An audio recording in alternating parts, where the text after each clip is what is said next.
Hey guys, welcome to another episode of Crazy D's Equipment.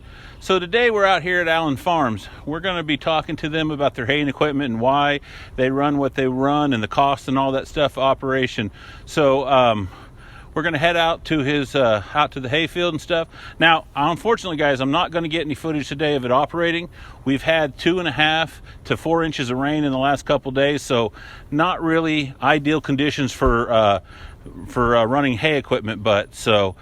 Also, if you guys do enjoy this kind of content and you enjoy the tractors and the equipment and stuff, please remember to like and to subscribe to the channel and hit the bell icon so we can you know when more stuff's coming in. And we're going to be making a lot of videos here in the future that you guys might enjoy quite a bit. So, but with no further ado, let's head out and meet Bill and see what they're running. So come on, guys, let's go.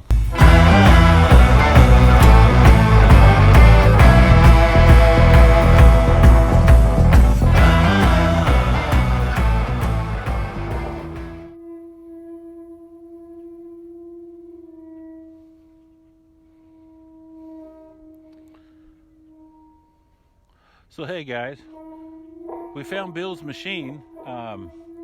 MacDon, which is not one you exactly see every day. Let me have him come in here and explain this to you because I don't know anything about these. Hey Dave. Hey Bill. How you doing? So explain this to me. I'm used to the ones that say Case International, and then there's those green and yellow ones. But explain the MacDon to me here. Yeah, the MacDon. You don't quite see these around these parts as much. But they're a great and terrific machine. I really like them. We had one back in the 90s. It was actually called Massey. It was when Massey was being made by MacDon before they had their great split. And when I learned about MacDon was when we were trying to trade the Massey off for another Massey. Well, they didn't make Masseys at that time. So we were introduced to MacDon and told about the split and told about how they made a better machine. So for that time they do, you know, this is kind of like Ford and Chevy. Kind of who do you prefer the most? We really prefer the MacDons a lot more than the Masseys. Massey's a great machine, don't get me wrong. I build them at work. Yeah. But I really like the MacDon. They're a faster than machine. They're easier to work on. And parts aren't an issue for these? No, they're really not. Even though the parts come from Canada, they're really not a problem. I can get them out of the Ford company in Hutch. Well, that's pretty nice. And then so, I noticed on this machine here that you're running a sickle header, not a draper header. Is there a particular reason why? You know, not a real particular reason on the draper header other than I like the crimpers. Crimp my hay, they dry faster. The drapers, I think they use that more for silage stuff, but I could be wrong. I just don't use the drapers, so my knowledge of the drapers aren't real well. And we prefer this over the rotary. Here in Kansas, you could either get 3 inches of rain and have multitudes and plentiful of hay, or we get an inch of rain per 2 months. Yeah, and the hay's like this. And the hay is very thin, which the rotary headers don't do real well with real thin hay.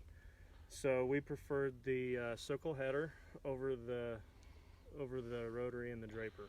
And the operation of the MacDon just as easy as any other machine, or is it better than the other machines? It is. The wobble box is actually easier to work on than the Massey, which I've worked on a few wobble boxes from the Heston company, and they're kind of tough. MacDon is a pretty easy wobble box. It's actually all one little reduced down into one little deal, and it's a lot easier to get into. And I didn't get a new enough machine to have the reverse on it, so when the header clogs up, it can spit it back out in reverse. I have to do it manually, They gave me a nice, cool little bar that I found this year, and I was able to turn everything in reverse and back everything out, and it only took me 5 minutes. In the old days, it took me a couple of hours to do. So, and we chose a 16-foot header versus a bigger header.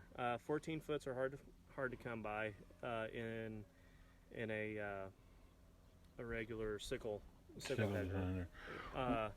The 16 foots, you'll find that you can get them into and out of tighter spots. I was going to say, I mean, I know you guys do your own hay, but you also do a lot of custom hay work around the area here. Yes. So you kind of not know all the time what you're getting into. So a Right. bigger header might give you some issues that you weren't looking forward to. Right, unless you want to take it off all the time to drive through through the gates. You know, a lot of the people, city folk, they buy the hay ground, but they don't necessarily take in consideration when they put gates in the size of header you might want to come through or anything like that. So they put in maybe a 16-foot gate, and that's about what you have.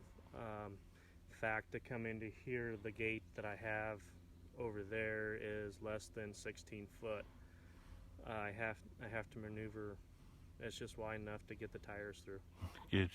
So I have to maneuver it, put one pull behind the header, and just kind of turn myself into it. I've been there. I've done that. I know it takes some talent and a little skill to get that done. Patience Too. Yeah, it's quite a bit of patience. So, well, I guess that is the MacDon, and that's, you know, not something you see every day, at least especially in this part of the country. So, well, let's move on and move over to the other field, and let's look at the tractor and baler that we're using in this operation. All right. So, all right, let's head up that way.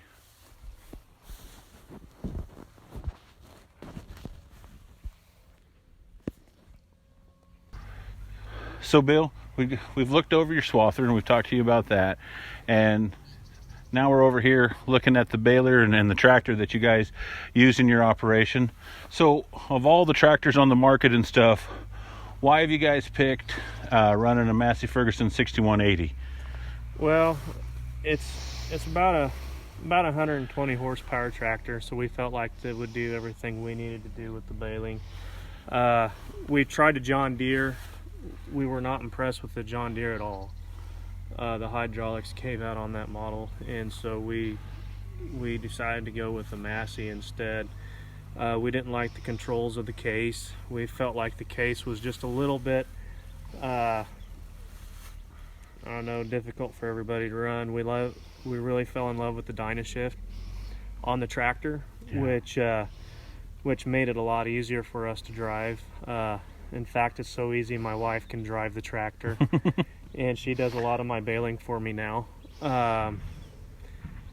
So, I mean, that's really why we went with the tractor itself. And operation and cost of operations been good with this model, or? Yes, actually it has.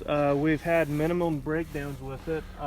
Probably the only Achilles heel to it would be the computer stuff to it, because if it gets wet, then it tends to burn out some of the computer stuff. So we've had that replaced a couple times. The computer for it is actually right here underneath the cab. So when that gets wet, or if that gets damaged in any way, we're talking a little bit of cash. But it's happened to us a couple of times. We've taken it in, and you know, it's no big deal. Massey's been able to. They've always been able to get the parts to us. They've had the parts ready for us. We don't have to wait on the parts catalog to bring them in. And you guys got a pretty good dealers network with Massey Ferguson around here, don't we? Yes, we do. In Hutch, there's real good. LDI out of Hillsborough is real good. And so, you know, we have quite a few, and then there's Schmidt and Sons in town that can work on our tractors as well. That's right. We have the J&H there in Newton. So Yep. yeah, they're just right behind Crazy D's lot. So Yes. Yes. but so let's kind of move back here to your baler. So we've moved back here to your to the round baler. So again, Massey Ferguson, Yes. Heston, which I know they're all part of the AGCO agglomerate of all the equipment. So, Yes.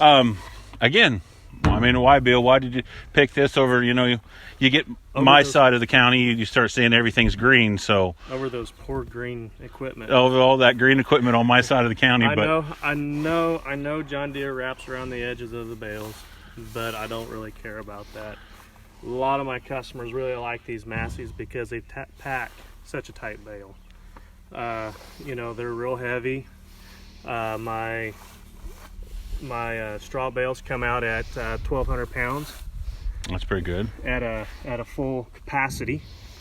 My prairie hay comes out about